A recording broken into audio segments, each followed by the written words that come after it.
जय हिंद, नमस्कार मेरे साथियों, कैसे हैं आप सभी। और मैं टारगेट विद ठाकुर सर के यूट्यूब प्लेटफॉर्म पे आप सभी का स्वागत करता हूं, आपका अभिनंदन करता हूं। रामलीला मैदान से शुरू हुआ प्रोटेस्ट कहां रह गया, छात्रों को इससे क्या मिला, छात्रों को इससे क्या लाभ हुआ और देश के अलग अलग हिस्सों में लोगों के मन में एसएससी के प्रति और एसएससी के शिक्षकों के प्रति और एसएससी के छात्रों के प्रति क्या भावनाएं रही, इसके संबंध में हम चर्चा करेंगे। एक बहुत अच्छा आंदोलन जो शुरू हुआ था एसएससी रिफॉर्म्स को लेकर कि सरकार के समक्ष ये बात रखी जा रही थी कि हम एजुकेटी की गलतियां बताएं कि किस प्रकार एजुकेटी जो परीक्षा एजेंसी है वो लगातार परीक्षा के संबंध में गलतियां कर रहा है। देखिए, एक चीज तो ये है कि जिस तरह से ये आंदोलन शुरू हुआ अपनी बात रखने के लिए, तो कहीं ना कहीं इस आंदोलन में स्वार्थ की भावना सर्वोपरि थी। स्वार्थ किसका था? तो स्वार्थ इसमें कहीं ना कहीं शिक्षकों का था। देखिए, मैं सभी शिक्षकों को दोष नहीं दे रहा हूं, लेकिन कहीं ना कहीं जो शिक्षक वहां पहुंचे थे, कहीं ना कहीं उनके मन में यह भावना रही थी कि किसी एक को क्रेडिट ना मिल पाए। मुझे ऐसा लगता है, आपको बुरा लगे तो कोई बात नहीं, लेकिन मेरा ओपिनियन है कि जो लड़ाई है अब शिक्षकों के बीच क्रेडिट लेने को हो गई है। ये छात्र सोच रहा है कि ये सर अलग क्रेडिट चाह रहे हैं कि यार ऐसा ना हो इनका नाम ज्यादा हो जाए और मेरा नाम कम हो जाए।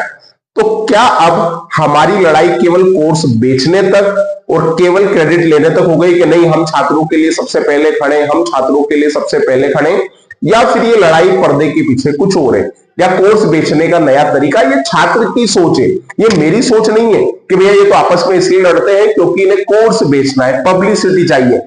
जितनी ज्यादा कंट्रोवर्सी होगी जब ये कोर्स लॉन्च करेंगे उतनी ज्यादा तादाद में ये कोर्स बिकेंगे। क्यों?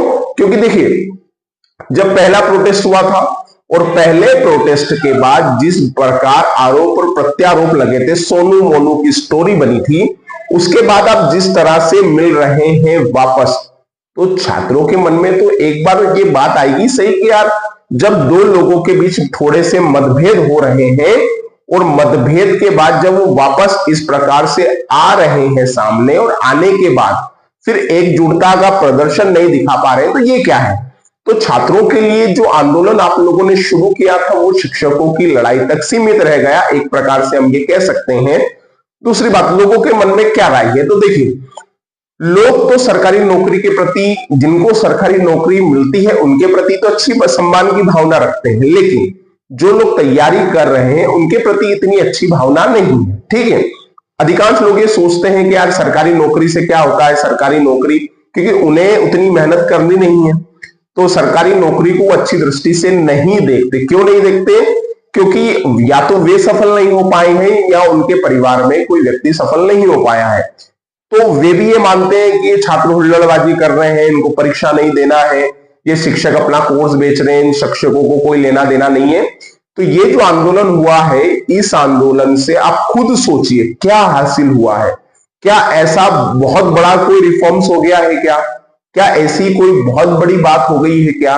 इससे पहले जब शिक्षकों का मंडल माननीय मंत्री महोदय से मिलने गया था, क्या तब गलतियां सुधारने को लेकर या एजुकेटी के संबंध में व्यवस्थाओं को दुरुस्त करने को लेकर क्या कोई समय सीमा तय की गई थी कि इतना समय तो लगेगा?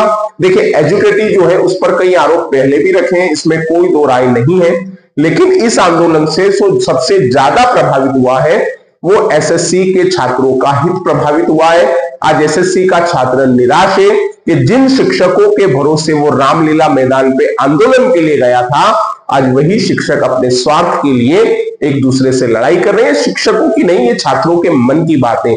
तो शिक्षकों को अपना स्वार्थ छोड़ना चाहिए, क्रेडिट लेने की भावना छोड़नी चाहिए और आगे आकर छात्रों का समर्थन करना चाहिए। क्योंकि देखिए, आप बोले ना बोले, आपको लगे ना लगे कि नहीं हम तो ऐसा कर नहीं रहे, लेकिन छात्र सब समझ रहा है, छात्र सब देख रहे हैं, तो इसलिए ये भावना छोड़नी चाहिए। एक और चीज है, मध्य प्रदेश से भी कई विद्यार्थी एसएससी की तैयारी करते हैं। अब आप थोड़ा विचार कर लीजिए कि आपके एमएमपी से, मध्य प्रदेश से कितने शिक्षकों ने आपका समर्थन किया। चलिए, वहां फिजिकल रूप से उपस्थित नहीं हो पाए तो क्या वीडियो के माध्यम से भी आपका समर्थन किया? मूर्ख बनके आप उनका कोर्स खरीदते रहिए, लेकिन जब समर्थन की बात आएगी तो यही कहेंगे कि आप आपका देखिए, या एक चुप्पी साध लेंगे। चुप्पी क्यों साध लेंगे? ताकि समय बीत जाए, मामला शांत हो जाए। तो चलिए दोस्तों, मिलेंगे नेक्स्ट वीडियो में। तब तक के लिए जय हिंद, जय भारत। हम उम्मीद करते हैं कि एसएससी के सभी छात्रों के साथ न्याय हो, शिक्षक एक साथ मिलकर कमियों के खिलाफ आवाज उठाएं, सरकार को कमियों से अवगत कराएं।